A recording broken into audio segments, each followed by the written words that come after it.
اگر آپ ہمارے چینل پر پہلی مرتبہ آئے ہیں اور اگر آپ کو یہ لیکچر پسند آیا ہے تو ہمارے چینل کو لائک اور سبسکرائب ضرور کر دیں۔ بہت شکریہ۔ السلام علیکم خواتین و حضرات، ہم مرزا غالب کی غزل پڑھ رہے ہیں۔ بازی چائے اطفال ہے دنیا میرے آکے، ہوتا ہے شب و روز تماشا میرے آگے۔ یہ 14 اشعار کی غزل ہے اور ہم اس کے 11 اشعار کی شرح اس کے 4 حصوں میں آپ کی خدمت میں پیش کر چکے ہیں۔ آج اس کا 5واں اور آخری حصہ ہے، جس میں ہم اس کے شعر نمبر 12، شعر نمبر 13 اور شعر نمبر 14 کی تشریح کرنے کی کوشش کریں گے۔ شعر ہے موج زن ایک قلزم خوں، کاش یہی ہوت، آتا ہے ابھی دیکھیے کیا کیا میرے آگے۔ موج زن کا مطلب ہوتا ہے لہریں لینا۔ اگر آپ کہیں کہ ہاں دریا موج زن ہے تو اس کا مطلب ہے کہ دریا لہریں لے رہا ہے، اس کے اندر موجیں اٹھ رہی ہیں اور بیٹھ رہی ہیں اور ان سے لہریں پیدا ہو رہی ہیں۔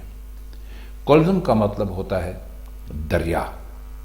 قلزم خون، اس کا مطلب ہوتا ہے خون کا دریا، اور اس میں کوئی مشکل لفظ ہے نہیں۔ تو چلیے اس کے معنی سمجھنے کی کوشش کرتے ہیں۔ فرماتے ہیں کہ میری آنکھوں سے خون کا دریا بہہ نکلا ہے جو میرے سامنے لہریں لے رہا ہے۔ اب یہاں پر ایک الجھن جو غالب پڑھنے والوں کو ہوتی ہے یا یہ شعر سمجھنے والوں کو ہوتی ہے کہ اس میں انہوں نے لفظ استعمال کیے ہیں 2، ہے موج زن ایک قلزم میں خوں، کاش یہی ہو۔ اب یہی ہو سے ایک الجھن پیدا ہوتی ہے کہ اس کا کیا مطلب ہے۔ اس کا مطلب یہ ہے کہ میری آنکھوں سے خون کا دریا نکل رہا ہے اور میرے سامنے لہریں لے رہا ہے، کاش اسی پر معاملہ ختم ہو جاتا۔ یہی ہو کا مطلب یہاں پر یہ ہوگا کہ کاش اسی پر معاملہ ختم ہو جاتا۔ لیکن ہے کیا؟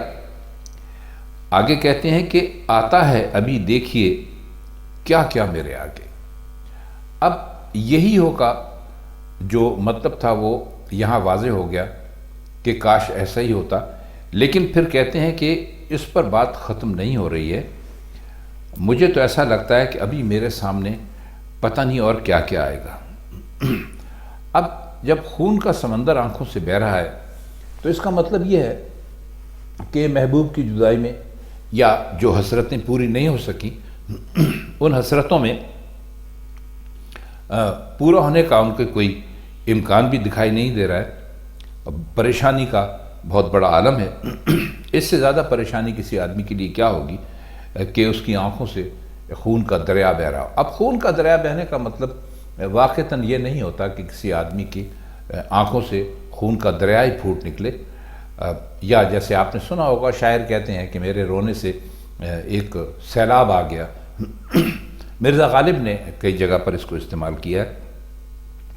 تو فرماتے یہ ہیں کہ بہت بڑی مصیبتیں، بہت بڑی پریشانیاں مجھ پر آ گئی ہیں اور میری آنکھوں سے ایسا لگتا ہے کہ آنسو بہنا بند ہو گئے ہیں۔ اب آنسو کی جگہ خون نے لے لیا اور خون کا بھی ایک دریا میری آنکھوں سے بہہ رہا ہے۔ تو کاش اس پر بات ختم ہو جاتی، لیکن اس پر بات ختم ہونے کی امید نہیں ہے۔ کہتے ہیں کہ ابھی تو دیکھیے کہ میرے سامنے اور کیا کیا مشکلات، کیا کیا مصیبتیں، کیا کیا کٹھنائیاں، کیا کیا پریشانیاں آنے والی ہیں۔ اس کا اگلا شعر ہے اور یہ شعر کافی مشہور ہے۔ گو ہاتھ میں جنبش نہیں، آنکھوں میں تو دم ہے، رہنے دو ابھی ساغر و مینا میرے آگے۔ گو کا مطلب یہاں پر ہوگا اگرچہ۔ جنبش کہتے ہیں ہلنے کو، اور دم کا مطلب یہاں پر ہوگا جان۔ ساغر کہتے ہیں اس پیالے کو جس میں شراب پی جاتی ہے، اور مینا سراہی کو کہتے ہیں، آپ سب جانتے ہیں بہت اچھی طرح۔ اب فرماتے کیا ہے اس میں کہ اب اس کو 2 طرح سے اس شعر کو کے معنی آپ دیکھ سکتے ہیں۔ ایک تو یہ ہے کہ نزع کی حالت ہے، یعنی موت بس آنے ہی والی ہے، چند لمحے ہیں، کوئی پتہ نہیں کہ کس وقت دم نکل جائے، کس وقت جان چلی جائے۔ اور ایسے وقت میں ظاہر ہے کہ انسان کے ہاتھ پیر کام کرنا چھوڑ دیتے ہیں، تو فرماتے یہ ہیں کہ میرے ہاتھ جو ہیں اب وہ حرکت کرنے سے بالکل عاجز ہیں، اور ان میں اتنی بھی سکت یا ہمت باقی نہیں ہے کہ سراہی سے شراب پیالے میں انڈیل لیں اور پھر میں اسے پی بھی جاؤں، لیکن میری آنکھوں میں ابھی دم باقی ہے، یعنی میں دیکھ سکتا ہوں، اس لیے ابھی پیالہ اور سراہی مت اٹھاؤ، اسے میرے سامنے رہنے دو۔ اب اس سے مقصود یہ بھی ہو سکتا ہے وہی ایک گناہ بے خودی جس کے آرزومند مرزا غالب ہمیشہ رہے۔ اب ایک شعر ہے، ابو نواس نام کے شاعر ہیں، ان کا ایک شعر ہے عربی کا، اس کا مطلب ہے کہ اے ساقی مجھے شراب پلا اور زبان سے کہہ بھی کہ یہ شراب ہے۔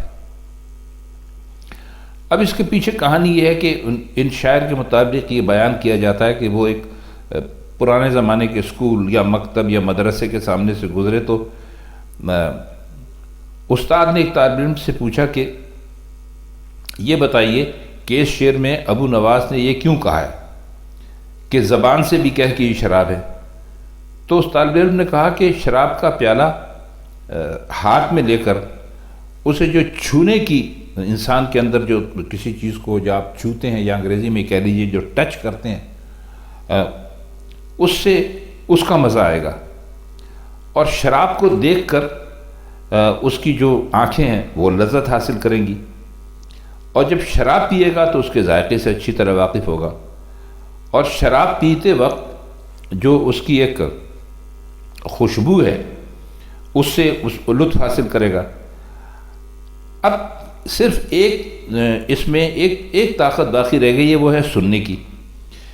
تو جب ساقی اپنی زبان سے کہے گا یا کہے گی کہ یہ شراب ہے تو اسے ایک طرح سے خاص راحت ملے گی، یعنی تمام جو انسان کے حواس ہوتے ہیں، یعنی سونگھنا، چکھنا، محسوس کرنا وغیرہ، وہ اس شراب کے پینے میں شامل ہوں گے اور اس کی لذت بہت انتہا پر پہنچ جائے گی۔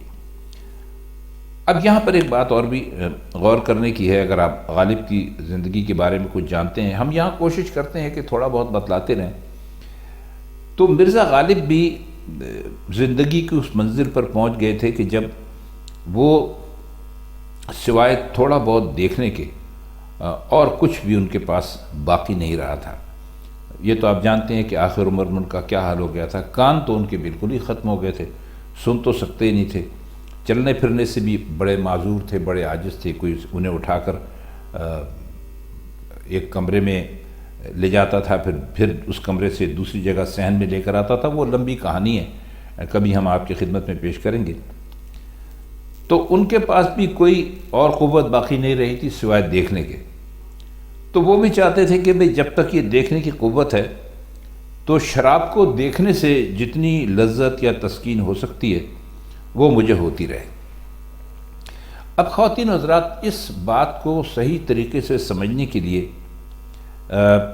آدمی کا شرابی ہونا ضروری ہے، یعنی یہ شعر ایک ایسا ہی آدمی کہہ سکتا ہے جو اب شراب پی تو نہیں سکتا، نہ اس کی خوشبو اس کو آ سکتی ہے، وہ صرف اس کو دیکھ سکتا ہے۔ تو مرزا غالب نے اس شعر میں اپنے اسی آرزو کا اظہار کیا۔ کچھ بات لمبی ہو گئی ہے لیکن آپ کو سمجھانے کے لیے ضروری تھا۔ تو یہی کہتے ہیں کہ ہاتھ میں جنبش نہیں کا مطلب یہ ہے کہ میرے جسم میں اور کوئی طاقت تو باقی نہیں رہی ہے، نہ میں سونگھ سکتا ہوں، نہ میں سن سکتا ہوں، نہ میں اس کو ہاتھ میں لے کے محسوس کر سکتا ہوں، لیکن میری آنکھوں میں ابھی تک دم باقی ہے۔ تو میرے سامنے سے یہ جو شراب کا سامان ہے یا شراب ہے اس کو مت ہٹاؤ، کیونکہ مجھے اس کو دیکھ کر ہی تسکین حاصل ہوتی ہے۔ اب ہم پہنچ گئے اس کے آخری شعر پر۔ اس غزل کا آخری شعر یعنی شعر نمبر 14 ہے: ہم پیشہ ہو، ہم مشرب ہو، ہم راز ہے میرا، غالب کو برا کیوں کہو، اچھا میرے آگے۔ ہم پیشہ دو یا دو سے زیادہ آدمی جن کا پیشہ ایک ہو، یعنی ایک ہی پیشہ اور ایک ہی کام کرنے والے، ان کو ہم پیشہ کہتے ہیں۔ آپ نے ہم کا لفظ لگا کے اگر آپ دیکھیں اور کوئی اس قسم کا پیشہ آ رہا ہو تو آپ اس کو کہہ سکتے ہیں کہ بھئی فلاں ہم پیشہ ہے، یعنی دو آدمی اگر ایک ہی کام کر رہے ہیں تو اس کو ان دونوں کو آپ ہم پیشہ کہیں گے۔ اور ہم مشرب کا مطلب ہے دو یا دو سے زیادہ آدمی جن کا مسلک، مذہب اور طور طریقہ ایک ہو، اور اس میں آپ ان کو بھی شامل کر لیجئے جو مل کر شراب پیتے ہیں۔ تو یہ غالب نے اب اس میں ہم مسلک کے لیے کہا یا ہم مذہب کے لیے کہا یا شراب پینے والوں کے لیے کہا، یہ تو بتانا بڑا مشکل ہے، لیکن لگتا یہی ہے کہ غالباً شراب پینے والوں کے لیے کہا ہوگا، کیونکہ مرزا غالب خود شراب نوشی کرتے تھے۔ تو اپنے بارے میں کسی سے یہ مخاطب ہیں، دنیا سے مخاطب ہیں کہ غالب تو میرا ہم پیشہ بھی ہے، ہم مشرب بھی ہے، ہم راز بھی ہے، اور وہی کام کرتا ہے جو میں کرتا ہوں۔ ظاہر ہے کہ ہم پیشہ لوگ وہی کام کرتے ہیں، جو پہلا بھی وہی کرتا ہے جو دوسرا کرتا ہے، اور میرا ہم مسلک ہے، ہم اکٹھے کھاتے پیتے ہیں، میرے رازوں میں بھی وہ شریک ہے، تو اسے برا مت کہو۔ اور اچھا اگر تمہیں برا اس کو کہنا ہی ہے تو کم از کم میرے سامنے مت کہو۔ تو خواتین حضرات، اس شعر کا مطلب کافی آسان ہے، اتنا زیادہ مشکل نہیں ہے۔ تو آج کی غزل، آج کے یہ 3 اشعار کے ساتھ یہ غزل اب مکمل ہوئی، اور ہم انشاءاللہ آپ کی خدمت میں غالب کی کسی اور غزل کے ساتھ پھر حاضر ہوں گے۔ تو آج کے لیے بس اتنا ہی، اب ہم چاہتے ہیں آپ سے اجازت۔ خدا حافظ۔